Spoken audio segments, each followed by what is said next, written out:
Donc, comme la plupart d'entre vous savez, on est dans une série sur la première épître de Paul aux Corinthiens.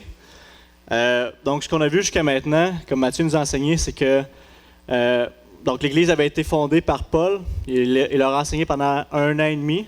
Puis là, ça faisait 3 ans qu'il était parti, puis il a entendu des nouvelles des gens, c'est-à-dire de l'entourage de Chloé, qui avaient eu toutes sortes de choses qui ne devraient pas s'entendre dans une Église.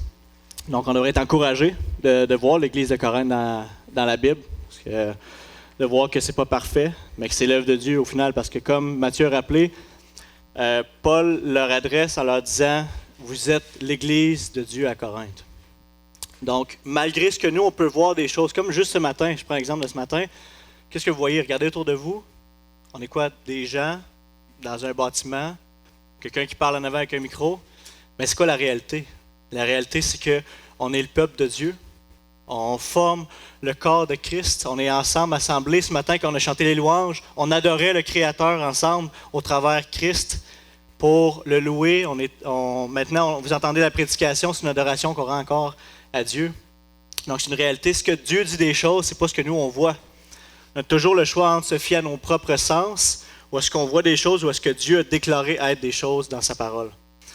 Donc, comme qu'on va voir ce matin, dans le texte qu'on a, où ce qu'on est rendu, c'est que les Corinthiens voyaient, agissaient d'une manière qui était contraire à ce que Dieu déclare des choses, puis Paul va leur adresser ça dans les passages qu'on va voir. Donc, si vous avez votre Bible, tournez avec moi dans 1 Corinthiens 3, puis on va lire les versets 1 à 17.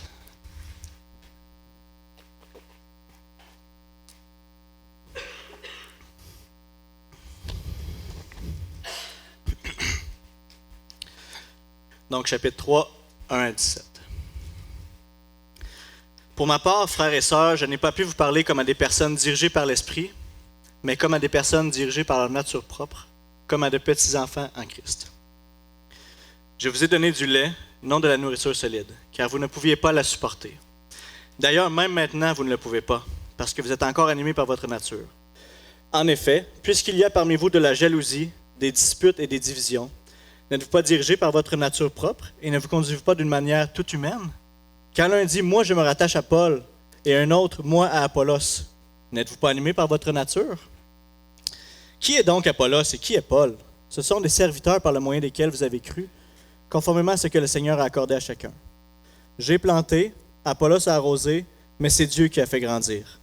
Ainsi, ce n'est pas celui qui plante, ni celui qui arrose qui compte, mais Dieu qui donne la croissance. Celui qui plante et celui qui arrose sont égaux, et chacun recevra sa propre récompense en fonction de son propre travail. En effet, nous sommes ouvriers avec Dieu, vous êtes le champ de Dieu, la construction de Dieu.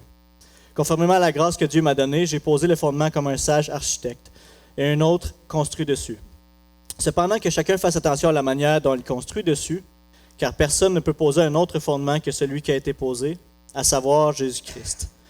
Que l'on construise sur ce fondement avec de l'or, de l'argent, des pierres précieuses, du bois, du foin ou de la paille, l'œuvre de chacun sera dévoilée.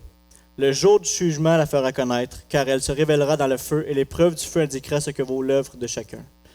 Si l'œuvre que quelqu'un a construite sur le fondement subsiste, il recevra une récompense.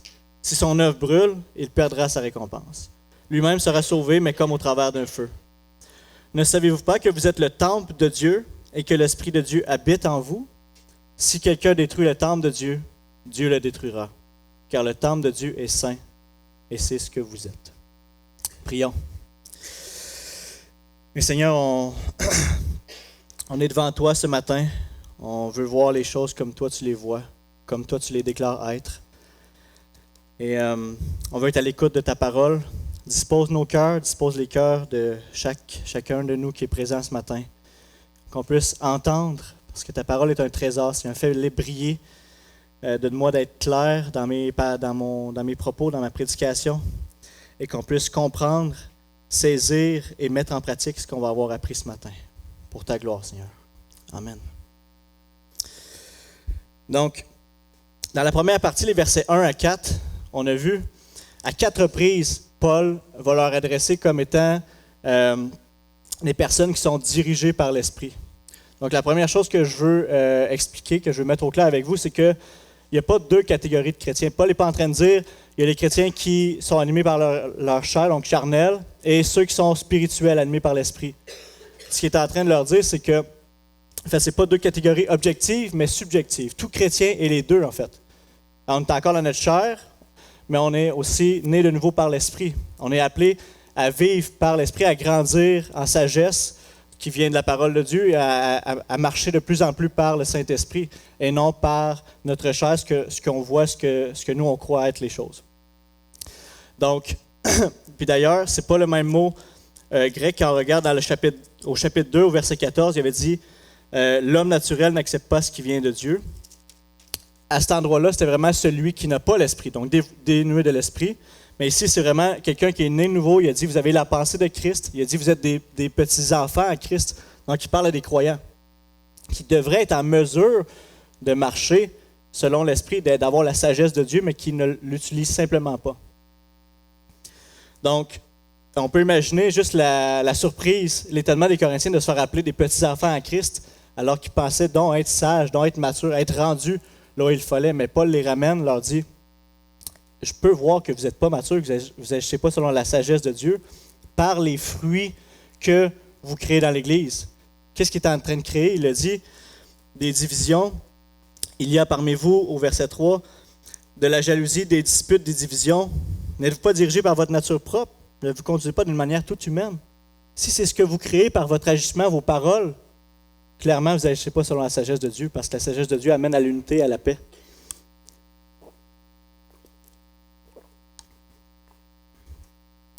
Donc,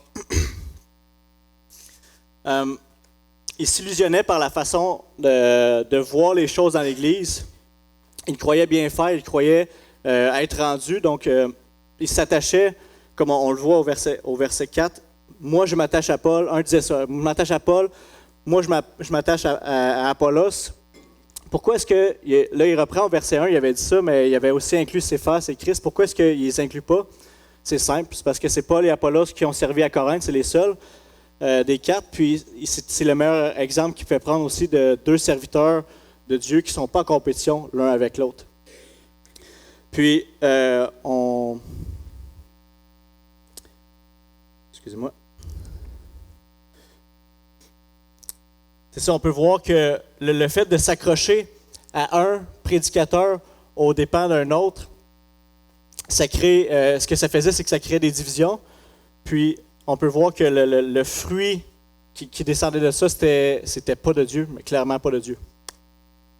On le voit d'ailleurs en Jacques, je ne vous demanderai pas de tourner, mais Jacques explique au chapitre 3, il est en train de leur expliquer que quelle sagesse vient d'en haut, puis quelle sagesse est terrestre. Puis les fruits qui viennent d'en bas, c'est des jalousies, un esprit de rivalité, des désordres et toutes sortes de pratiques mauvaises. Ce qui est intéressant, c'est au verset 17, il va leur dire « La sagesse d'en haut est tout d'abord pure, ensuite porteuse de paix, douce, conciliante, pleine de compassion et de bons fruits. Elle est sans parti pris et sans hypocrisie. » Donc on voit ici sans parti pris. Qu'est-ce que les Corinthiens faisaient? Il y avait des partis pris. Donc, s'il y a des partis pris, ce n'est pas la sagesse de Dieu. Ici, à l'Église évangélique d'aujourd'hui, on a plusieurs prédicateurs. Ce serait facile pour nous de tomber dans le même piège. Par exemple, certains pourraient dire moi, je m'attache à Yvon Douville. C'est le plus vieux, il doit être plus sage, plus mature, donc moi, je vais suivre Yvon. Il y en a qui pourraient dire moi, je m'attache à David. Il y a un doctorat, il sait de quoi il parle. Moi, je m'attache à David, c'est un philosophe, il va savoir de quoi il parle. D'autres pourraient dire je m'attache à Will, c'est notre directeur de louange. D'autres pourraient dire je m'attache à Matthieu, c'est lui notre berger, c'est lui qu'on paye à temps plein. Donc, on n'est pas exempt du danger de s'attacher l'un à l'autre.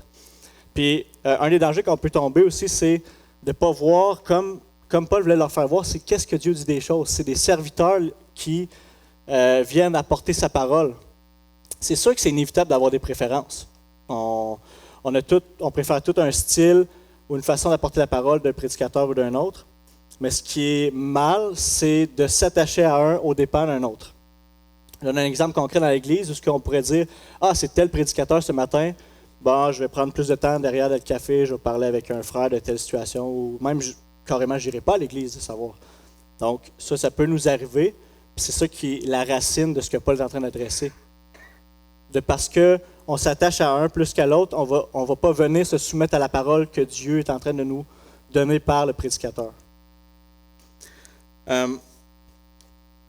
Donc c'est ça. Comme je disais, on va toujours avoir des préférences personnelles, mais on ne doit pas faire des divisions ou des attachements aux dépens des autres pour ça. À partir du verset 5, Paul va leur expliquer c'est quoi la réalité que Dieu dit de l'Église. Parce que eux, s'ils s'attachent à un leader ou à un autre, ça veut dire qu'ils n'ont pas vu comme Dieu le faisait. Donc il va prendre la première image agricole pour vraiment bien leur démontrer ça, de dire c'est absurde ce que vous faites, puisque, regardez bien l'image, il va dire j'ai planté, Apollos a arrosé, mais c'est Dieu qui a fait grandir. Donc, il prend l'image agricole de quelqu'un qui sème, quelqu'un qui arrose.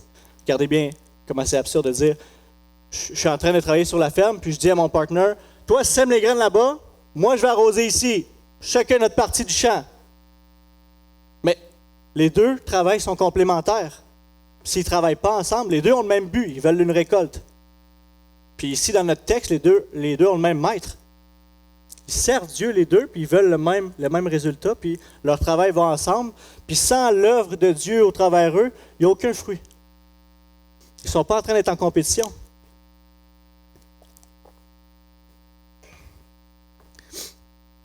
Donc,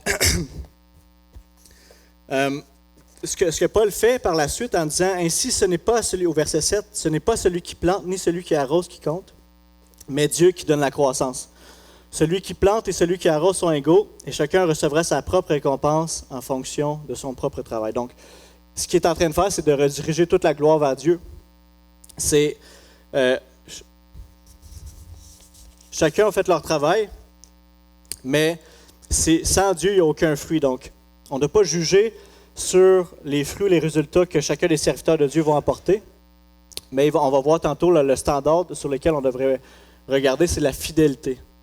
Donc, eux, ils voyaient plus à qu'est-ce que le prédicateur devant apporte. Est-ce qu'il est éloquent? Est-ce que j'aime sa façon d'apporter les choses? Est-ce que c'est un homme qui aime le Seigneur, puis c'est un homme qui nous aime, nous, puis qui est en train de nous enseigner?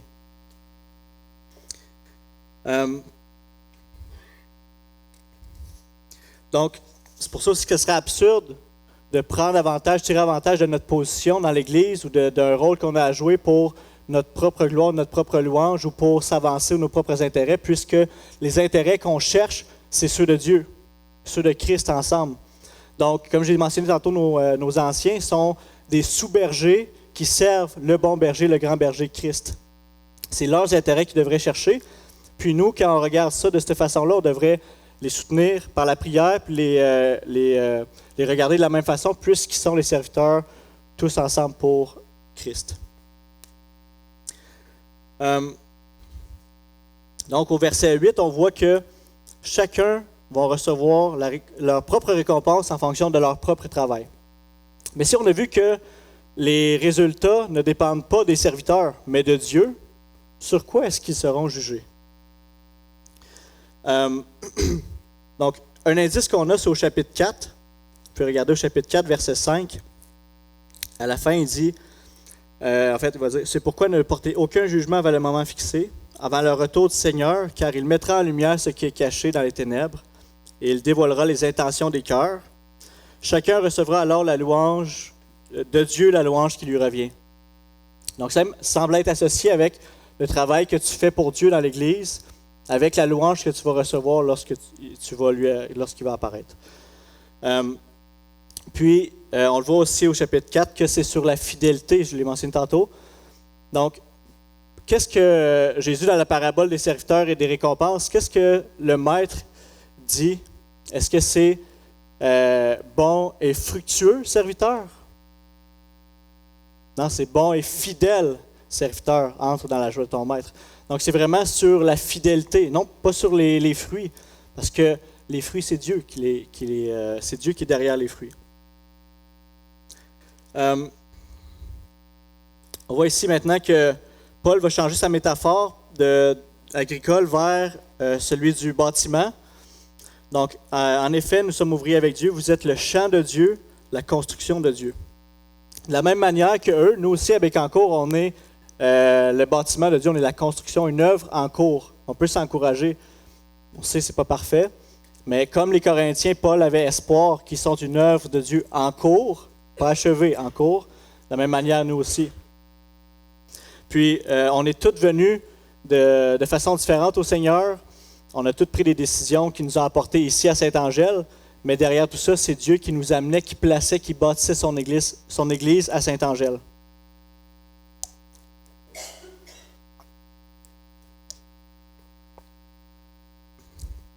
Donc, c'est Dieu qui est l'agent de notre conversion, mais aussi de la naissance de l'Église et de la croissance de l'Église en ce moment.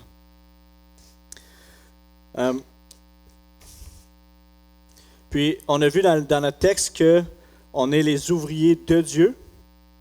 Donc, on devrait chercher à savoir, si c'est Dieu notre patron, on devrait chercher à savoir avec quel matériel on doit construire pour lui. On doit s'assurer de construire avec du matériel de qualité sur le fondement qui a déjà été posé. D'ailleurs, le fondement, c'est le même. Ce que Paul avait posé à Corinthe, c'était Christ et Christ crucifié, l'Évangile. Ici, on n'en a pas un différent. Ce n'est pas quelque chose de différent. C'est le même, c'est Christ crucifié. Si on ne bâtit pas sur ce fondement-là, ce n'est pas l'Église de Dieu. Mais maintenant qu'on construit, le matériel qu'on utilise, on doit se référer au fondement. Est-ce que la solidité va se référer à la qualité du fondement? Donc, est-ce que ce que nous faisons, c'est selon l'Évangile? On voit aussi que Paul permet, ici dans le contexte immédiat, s'adresse surtout à ceux qui ont... Paul avait implanté l'Église, Apollos était en train d'enseigner l'Église, donc surtout les leaders qui ont un rôle d'influence dans l'enseignement. Mais ça s'étend à plus, à toutes nous autres. Premièrement, parce que Paul va dire au verset 10 que chacun fasse attention à la manière dont il construit dessus, donc il va étendre ça à plus. Puis on a vu aussi que les leaders dans l'Église sont apportés à quoi? Sont apportés à équiper les saints pour l'œuvre du ministère, pour l'édification, donc de construire le corps de Christ.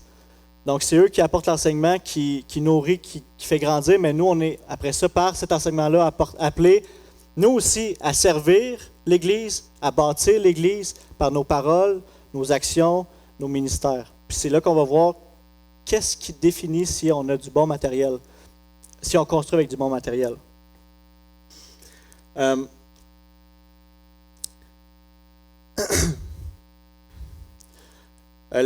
Donc, le matériel qu'on doit construire, bien, la première chose qu'on a vu tantôt, c'est on a vu que la fidélité entre en ligne de compte. On a vu aussi au chapitre 4 que les intentions du cœur, donc nos motifs. Est-ce que ce que je fais, que ce soit n'importe quel ministère, que tu sois un enseignant de l'école du dimanche, que tu fasses le ménage, que tu sois au son derrière, est-ce que tu le fais à contre-cœur ou est-ce que tu le fais pour la gloire de Dieu? Est-ce que tu as un rôle d'enseignant, tu t'assures que ce que tu enseignes, c'est ce que le Seigneur t'a laissé comme matériel. On l'a tout dans la parole de Dieu. On le voit dans la première épître que Paul envoie à Timothée. Il est en train de lui dire de quelle façon est-ce qu'il doit enseigner, prendre soin de l'Église, puis aussi comment est-ce que l'Église doit se conduire. Donc tout ce qu'il avait besoin de savoir pour prendre soin de l'Église était là. Il dit, « Cependant, si j'ai du retard, tu sauras comment il faut se conduire dans la maison de Dieu, qui est l'Église du Dieu vivant, pilier et soutien de la vérité. » Puis dans les versets qui suivent, c'est ça, il enseigne à Timothée comment est-ce que les autres membres de l'Église aussi doivent se comporter dans l'Église. Donc, est-ce que ce que je dis, ça va être des choses que je pense être bon, que ça a marché dans d'autres églises aux États-Unis à quelque part, donc je l'apporte ici, puis sans me poser la question de est-ce que c'est biblique, est-ce que c'est ce que le Seigneur veut, je viens puis je l'applique ici. Donc, c'est des choses à se questionner pour savoir si nos œuvres, finalement, vont passer le jour du jugement. Paul, ici, va mettre des matériaux qui vont nous aider à comprendre ça. Les trois premiers, dans le fond, ce que ça signifie, c'est juste de tester la qualité. Parce qu'il va dire, les trois premiers, c'est de de l'or, de l'argent, pierre précieuse. Donc ces trois-là, qu'est-ce qu'ils font? Ils sont, premièrement, c'est un matériel qui est bon, qui est beau, qui a une valeur, mais son image est surtout axée sur le fait est-ce qu'ils vont passer l'étape du feu, est-ce qu'ils résistent au feu ou non. Sur les premières, oui. Les trois derniers, du bois, du foin, de la paille. Donc non, ça ne passe pas le feu. Donc, ceux qui construisent sur le fondement de Christ, nous ici, tout à l'Église, si on veut construire sur le fondement de Christ, si on veut s'assurer de bien bâtir l'Église de Christ, on doit s'assurer d'avoir un matériel de qualité. Si on construit, donc de construire avec la sagesse qui vient de Dieu, de voir l'Église comme Dieu la voit, puis d'agir en conséquence. Si on construit avec la sagesse humaine, ben, on va avoir construit avec la paille, puis on va se voir notre œuvre brûler au jour du jugement. Puis dans le fond, qu'est-ce qu'on voit ici? Est-ce que, je veux juste prendre un temps pour expliquer ça. C'est quoi ça, le feu de jugement qui va révéler? Premièrement, on voit que c'est l'œuvre de chacun, donc ce n'est pas les œuvres. Ça va être tout ce qui est en lien. On va avoir des comptes à rendre à Christ pour qu'est-ce qu'on va avoir fait. Puis ça, ici, dans le contexte que Paul va adresser, c'est vraiment en lien avec l'Église locale. Il va y avoir d'autres passages des Écritures qui vont parler de nos œuvres, des comptes à rendre pour nos œuvres, tout ce qu'on va avoir fait. Mais ici, c'est l'œuvre, puis c'est dans le cadre de l'Église locale. Donc, comme j'ai dit tantôt, ta fidélité, tes motifs, les intentions de ton cœur. Est-ce que tes paroles, tes relations avec les autres frères et sœurs, tes actions, ce que tu as fait, est-ce que ça l'a travaillé à bâtir, à construire l'Église, ou est-ce que ça l'a créé plutôt des divisions, ça l'a blessé des frères, ça l'a mis des bâtons dans les roues de tes frères et sœurs?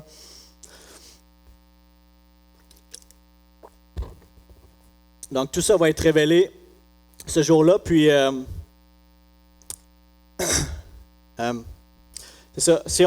Des fois on se demande qu'est-ce que ça va être ce jugement-là, mais ou est-ce qu'on va vraiment être jugé en tant que croyant? Mais si Jacques a mentionné dans son épître que les frères ne soyez pas tous enseignants, car nous serons jugés plus sévèrement. S'il dit les enseignants seront jugés plus sévèrement, donc logiquement tous vont être jugés, mais les autres qui ne sont pas enseignants juste moins sévèrement, mais jugés quand même. Je mentionnais aussi qu'on ne parle pas de perte de salut, parce que dans Romains 8.1, ça le dit, ceux qui sont en Christ, il n'y a plus de condamnation pour ceux qui sont en Jésus-Christ. Donc on ne parle pas du jugement final. On ne parle pas de lorsque Christ va séparer les justes des injustes, ou est-ce que ceux qui auront cru en Jésus-Christ iront pour l'état éternel, dans la paix, dans le bonheur avec Dieu, et ceux qui n'auront pas cru en Christ seront jugés, châtiés éternellement pour le péché, pour leur refus de repentance, et qui n'auront pas mis leur confiance en Christ pour sa justice, pour être trouvés justes devant Dieu.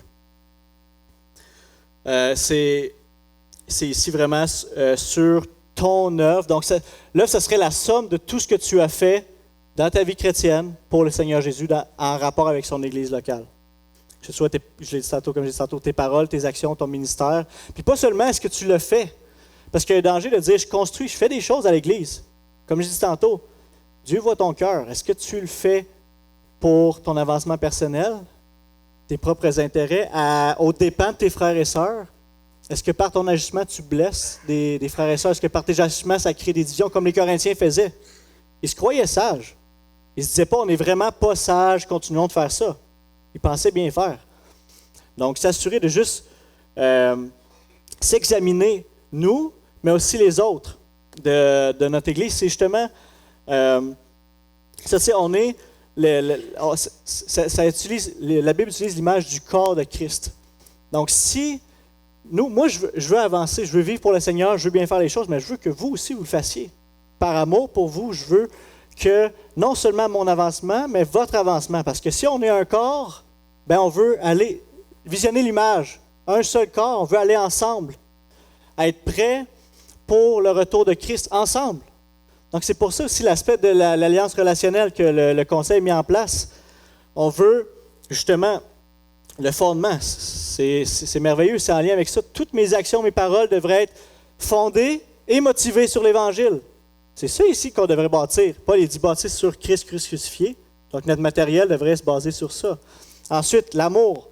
Aimer nos frères et sœurs, comme on devrait, comme la Bible nous incite, la diversité, l'unité. Reconnaître les différents dons, les différentes mesures que Dieu a données aux hommes qui servent, aux femmes qui servent, à tous ceux qui sont autour de nous. Parce que c'est pas vrai que Dieu donne tous égal à tous. C'est lui, c'est dans sa sagesse, c'est pour sa gloire qu'il œuvre de cette façon-là, de reconnaître, de rendre à Dieu la gloire de ça, puis de se laisser servir par nos frères et sœurs dans leur force. La sainteté, donc de pas seulement, oui, nous activement chercher notre sainteté, mais aussi ceux de nos frères et sœurs, pour qu'ils soient prêts et purs et sans tache, eux aussi, pour le jour de Christ. Pour ce jour-là, que dans le feu va juger notre œuvre. Si on s'aime vraiment les uns les autres, on l'a dit tantôt, le plus grand commandement, aime ton prochain comme toi-même. Si toi, ton plus grand désir, c'est de rendre gloire à Dieu, c'est de servir Christ, c'est d'être prêt pour ce jour-là, mais ça devrait être le même désir, aussi fervent pour ton frère, pour ta sœur qui est autour de toi, en particulier dans ton église locale, ici même, parce que nous sommes le corps de Christ local à Bécancour. Ensuite, donc l'humilité, se voir comme on est vraiment, les épreuves, passer ça avec la gloire de Dieu, la paix. On a dit tantôt, ce qui vient de la sagesse de l'homme crée des divisions, crée des jalousies, des disputes, mais ce qui vient de Dieu crée la paix.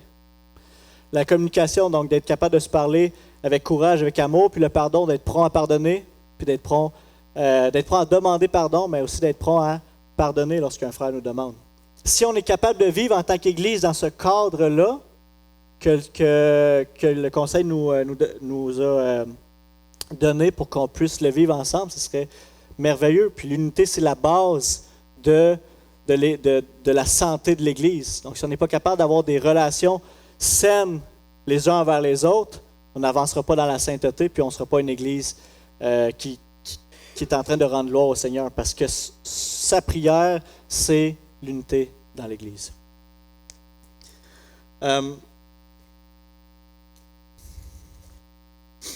Donc, jusqu'à maintenant, je vais juste faire un topo de ce qu'on a vu. On a vu les deux catégories, donc construire avec du bon matériel, construire avec du mauvais matériel, un va passer l'épreuve du feu, l'autre non.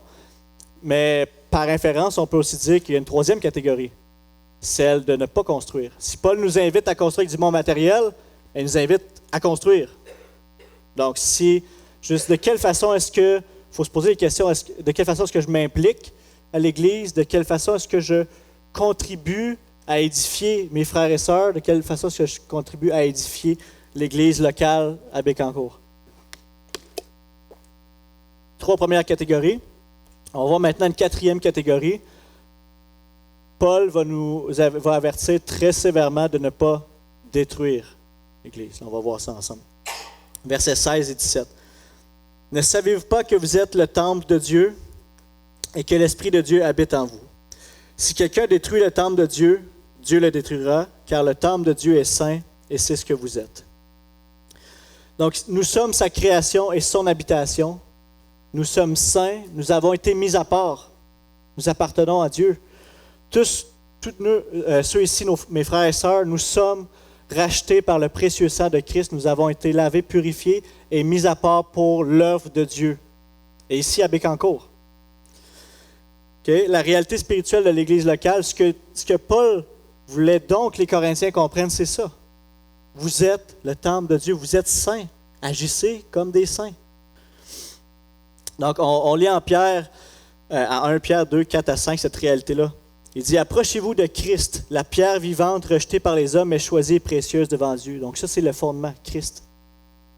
Et vous-même, en tant que pierre vivante, chacun d'entre nous, des pierres vivantes, laissez-vous édifier pour former une maison spirituelle, l'édifice, le temple. Un groupe de prêtres saints afin d'offrir des sacrifices spirituels que Dieu peut accepter par Jésus-Christ. C'est ça l'Église locale. On se rassemble ensemble, on est en communion les uns envers les autres avec Christ et on offre à Dieu notre louange, notre adoration qui est acceptable et reçue par Dieu et aimée de Dieu par Christ. Si quelqu'un parmi nous, par ses actions, ses paroles, crée des divisions ou détruit le temple de Dieu, Dieu le détruira. Donc, ce que ça veut dire, le mot ici, ça peut avoir le sens de mauvaise influence morale qui souille l'Église. ça peut avoir le sens de corrompre l'Église ou salir l'Église. Mais le deuxième mot, lorsque ça parle de Dieu, c'est détruire, destruction. Donc, Paul, à ce point-ci, leur laisse penser que leur jalousie, ce qu'il avait mentionné au début, leur jalousie, leur division, leur fierté, leur arrogance et leur querelle pourraient les qualifier pour ce jugement. Donc, il s'adresse ici à l'Église, il s'adresse aux croyants. On pourrait penser que c'est un mot qui est épeurant, qui est lourd de sens, de dire est-ce qu'il parle du châtiment éternel de non-croyants, mais ça serait peu probable parce que Dieu va avoir un châtiment éternel pour tous les non-croyants qui n'auront pas cru en Christ, donc pas seulement ceux qui auront détruit l'Église. Donc c'est vraiment un avertissement pour les croyants, mais je vais l'expliquer comme il faut. Donc il y en a certains, il avait commencé en disant conduisez bien, donc avec certains qui conduisaient d'une manière où ce que ça allait servir à rien, ça allait être de la paille brûlée à la fin, mais il y en a aussi qui, de leur façon de faire, étaient en train de détruire l'Église. On va aller voir dans la lettre elle-même pour voir les indices de ce que ça peut vouloir dire. Donc, au chapitre 5, verset 5, Paul est en train de reprendre les Corinthiens pour s'être enflé d'orgueil. Il tolérait une situation d'immoralité sexuelle. Il y avait un homme dans l'assemblée qui couchait avec sa belle-mère, puis au lieu d'avoir jugé cet homme, au lieu de l'avoir mis en discipline, donc il le tolérait, puis même il se vantait de ça. Il faut dire, on est donc bien libre, on est donc bien comme tout le monde. Donc, ce que Paul leur dit, c'est livrer un tel homme à Satan pour la destruction de la nature pécheresse afin que l'esprit soit sauvé le jour du Seigneur Jésus. Donc, le même jugement revenait pour lui. L'homme par son comportement, est en train de détruire l'Église. Il est en train de souiller, corrompre, salir par son péché, par son influence qu'il y avait chez les Corinthiens.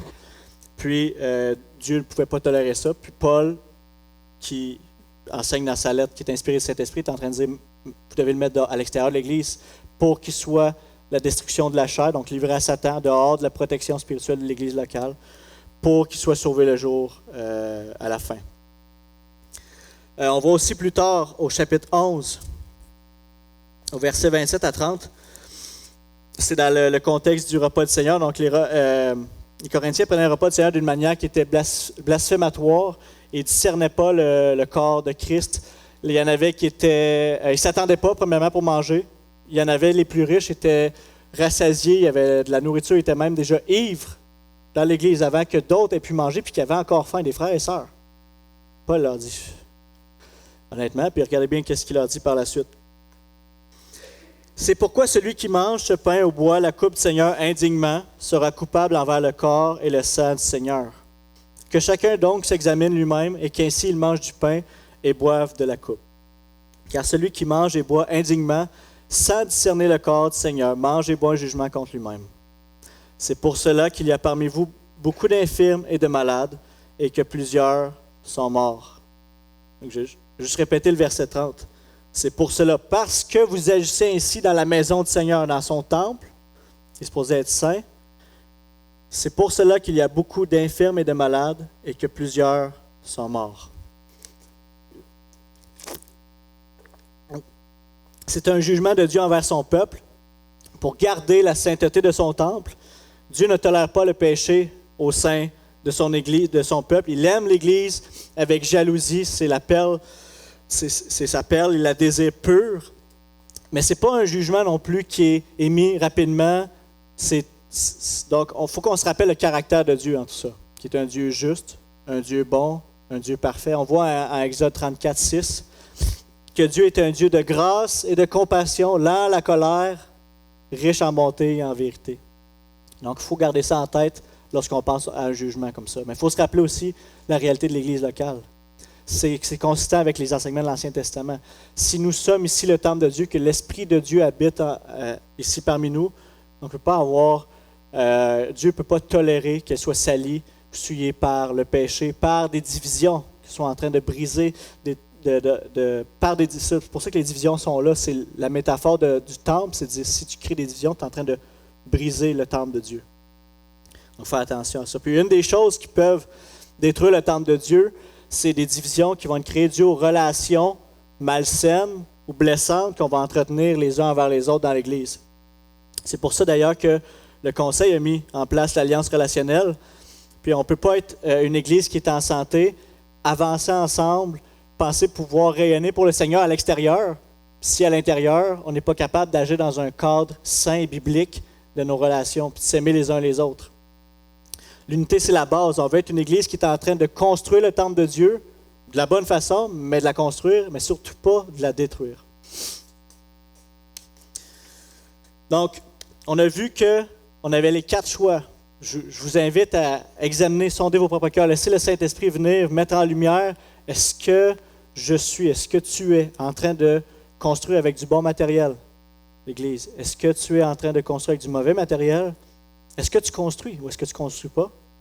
Puis, 4e catégorie, est-ce que, surtout pas, tu es en train de détruire? Donc, puisque nous sommes le temple de Dieu, traitons-nous les uns les uns les autres avec le plus grand respect, avec un amour sincère. À la lumière du jour du jugement qu'on a vu dans notre texte, qui va révéler dans le feu notre œuvre pour Christ, veillons sur nous-mêmes, mais aussi sur les autres autour de nous, dans l'amour, mais dans la vérité aussi, avec courage. Que ce soit dans nos ministères, dans nos paroles, dans nos actions, dans l'intention de nos cœurs, que ça puisse toujours contribuer à édifier, à construire l'Église de la bonne façon, avec des cœurs purs et motivés par la gloire de Dieu, et non à la détruire. Il faut reconnaître aussi en nos leaders des serviteurs de Dieu qui ont un même but et un même maître. Puis reconnaissant cela, comme j'ai dit tantôt, prions pour eux. Quelle tâche qu'ils ont de nous diriger, de nous guider dans les voies de Dieu. Prions pour eux. Et c'est Dieu, dans sa souveraineté, qui les a placés ici à Bécancour comme dirigeants. Puis il nous demande de les respecter et de les suivre vers où est-ce qu'ils nous dirigent. Puis une des choses qui nous invite à suivre maintenant, c'est justement de mettre en pratique l'alliance relationnelle, parce que c'est un très bon moyen de pouvoir, de prévenir les divisions, de prévenir les comportements que Paul est en train de condamner là, de vivre selon la chair, de s'attacher à la sagesse humaine, de créer des divisions qui brisent l'Église. Donc, c'est un cadre qui nous permet de prévenir ça et d'entretenir des relations saines et bibliques qui honorent Christ et qui servent à avancer le royaume de Dieu ici, dans l'Église à Bécancour. Prions. Père éternel, merci pour ta parole.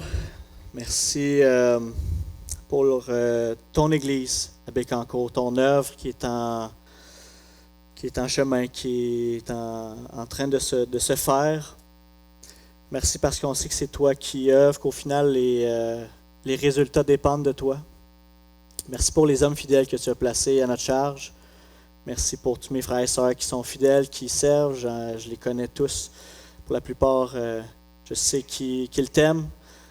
Et je te prie qu'on puisse, que le Saint-Esprit vienne nous examiner et qu'on s'assure de marcher toujours dans ses voies et que tu places dans notre cœur un amour pour nos frères et sœurs et de chercher à la lumière du jour du jugement, de pouvoir marcher d'une manière digne de l'Évangile, de pouvoir s'assurer de mettre ton Église en priorité, de la traiter, Seigneur, avec respect, de vouloir voir le corps de Christ avancer d'une même voie, d'un même cœur, et qu'on puisse être une Église, Seigneur, qui est en santé, en mission, pour ta gloire, dans le nom de Jésus.